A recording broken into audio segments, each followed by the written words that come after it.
So before, please to subscribe to my video and hit the notification bell. Hey guys, what do y'all think about my intro?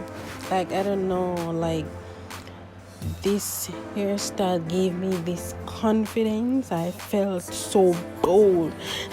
The first one I did, it was actually too bold. I was like, this one looks way too aggressive to show. But don't worry guys, I got y'all.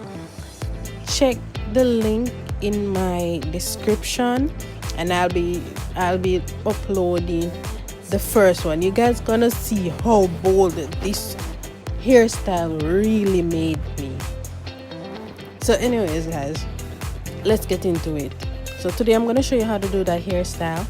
So first I started off by loosening up my hair. I normally plait it up so to help it get to stretch, and then I oil my hair.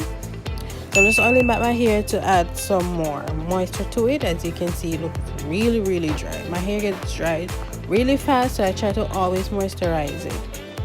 Now I'm just parting my hair into two sections. They're going to be the back section and the front section. I'm just parting the top section in two so that I can get the easier part, because it's harder for me to do from ear to ear. It's easier when I part it in the middle and then just section it off from there.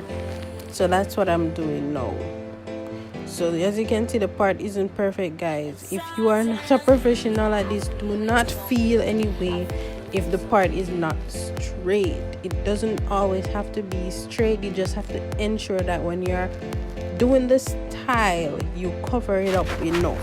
So that's what I did. I'm really in need of a deep treatment guys. As you can see, around my edges, all around my edges are so, look at my hair back guys. I do not have any hair back.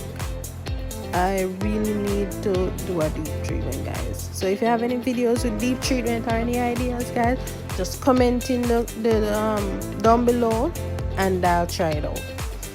So what I'm doing now, I'm just parting my hair and I am just adding some gel to it and then using my rubber band to just catch it up. So when I'm catching it up, what I do is I try to hide the part. So when I am elasticing each section, I try to elastic it from at the closest point to the other one, so that way it's very close. So I don't do it in the middle, I do it at the top of it closest. So that's what I'm doing now. I'm just adding the gel from side to side and I'm just catching up my hair with it right now. Alright, so that is completed. So now I am just going to do the top section. I'm just gelling up my hair and then I'm just going to use my brush and I'm going to brush it in. So that's what I'm doing now. I'm just brushing in the hair so that it can come together and look really sleek. Then I'm going to use my ponytail and I'm just using it to catch up my hair to give it extra puff, because my natural hair isn't that long. So when you use the ponytail, it adds some more length to your hair. What I'm going to do now, I'm just going to use this scarf and wrap my hair so that it can dry. So there you go guys, that's the finished look. Thanks for watching and see you guys next time. Love you guys.